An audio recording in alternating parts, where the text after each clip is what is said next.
Good morning, Year 4. It's Miss Malins here, and we're going to read the next chapter of the Firework-Maker's Daughter, Chapter 4. The last time we read, Chulak had approached the goddess of the Emerald Lake to ask for her to help Lila, but unfortunately the villagers were very upset at this and had said to take him to the village boundary and kill him if he tried to come back. And that's where we'll begin this chapter.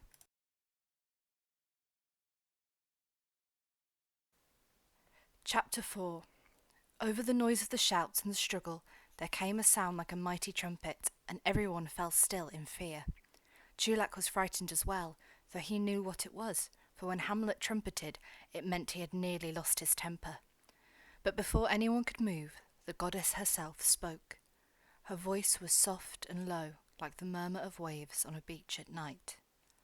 What is the cause of all this commotion? Stop fighting at once.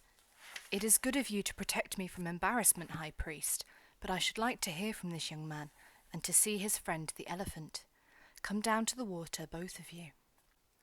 Chulak looked at Hamlet and saw that the great beast was embarrassed as well. Hamlet stepped through the crowd, being very careful not to tread on any toes, and knelt down next to Chulak on the sand. The slogans daubed on him were very clear in the moonlight. The goddess read them and asked Hamlet to turn around and show her his other side. Eat at Rambashi's Jungle Grill.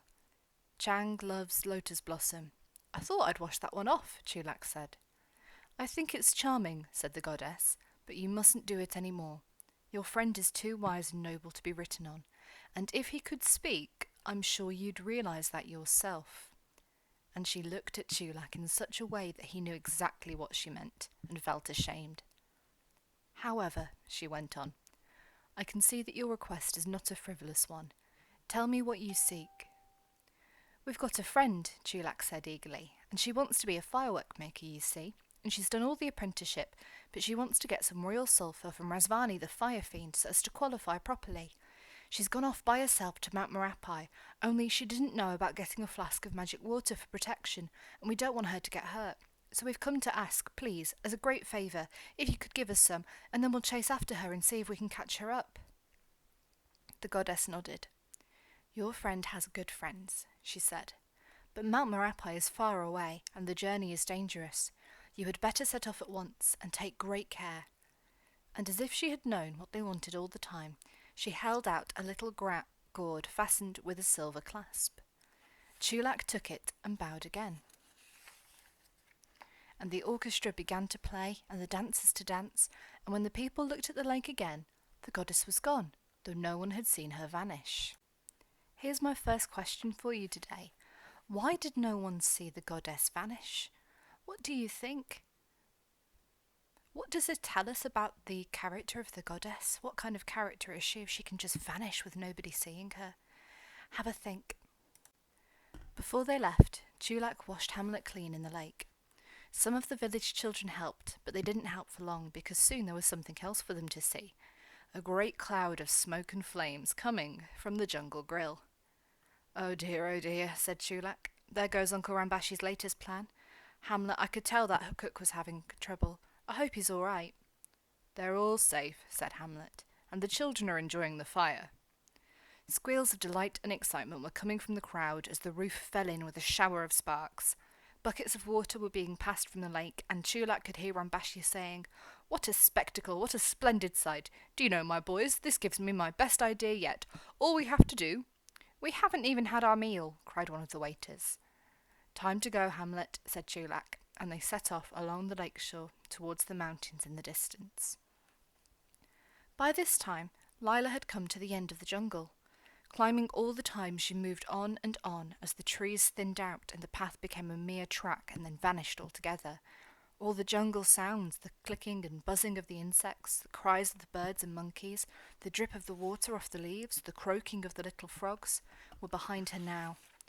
When she had heard them, she had enjoyed their company, but now there was nothing except for the sound of her foot on the path and the occasional rumble from the mountain, which was so deep that she felt it through her feet as much as she heard it through her ears. When night fell, she lay down on the stony ground beside a rock and wrapped herself in her one blanket. The full moon shone right in her face and kept her awake, and she couldn't get comfortable because of the stones on the ground. Finally, she sat up in annoyance. But there was no one to share her annoyance with. She'd never felt so lonely. "I wonder," she began to say, but shook her head. She hadn't come on this journey in order to wonder how things were at home. It was the way things were at home that had made her come on the journey after all. That brings us to our next question. How would you describe Lila's journey so far? Has it been smooth? Has it been easy going? Where has her journey taken her? How is her journey taking? Do you think it's going to get harder? Do you think it's going to change now? Jot down your ideas on a piece of paper and they'll help you later with your reading quiz. "Well, if I can't sleep, I might as well keep walking," she said to herself. She folded her blanket away and retied her sarong and tightened her sandals and set off again. The ground became steeper and steeper. Soon she could no longer see the top of Mount Marapi, so she knew she must be climbing the side of it. There were no plants at all here, not even shrubs of grass, just bare rock and loose stones, and the ground was warm.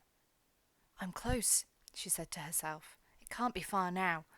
But as soon as she said that, she set her foot on a stone, and it rolled under her weight, and she fell, and a dozen other rocks rolled down with her. All the breath was knocked out of her, and she had none left to cry out with as the rocks pommeled and battered her. Philip Pullman's used "all the breath was knocked out of her" in this sentence. What does that mean? Have you ever had all of the breath knocked out of you when you've had a fall or a bump? Why do you think he's chosen to use this here? Why hasn't he just said that she was hit by the rocks? Why has he chose to use this phrase? Have a think, jot down your ideas. The rocks bounded on down the mountain until finally they came to a rest a long way below. Lila sat up gingerly. "Ow," she said. "That was silly. I wasn't looking where I was putting my feet. I must be more careful." She got up and found that one of her sandals had come off and had tumbled down the mountain with the stones. It was nowhere to be seen. Very delicately, she put her naked foot down and found the ground hot beneath it. Well, there was nothing she could do about that, and hadn't she come seeking fire, and hadn't she burned herself time and again as an apprentice, and what did she need delicate feet for anyway? On she climbed, higher and higher. Before long she came to a part of the slope where all the stones were loose, and where she slid back 2 steps for every 3 she took upwards. Her feet and her legs were bruised and battered, and then she lost her other sandal, and she nearly cried out in despair because there was no sign of the grotto, just an endless slope of hot, rough stones that tumbled and rolled underfoot.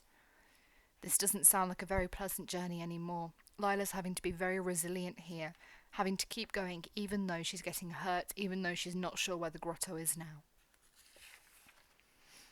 And her throat was parched, and her lungs were panting in the hot, thin air, and she fell to her knees and clung with trembling fingers as the stones began to roll under her again.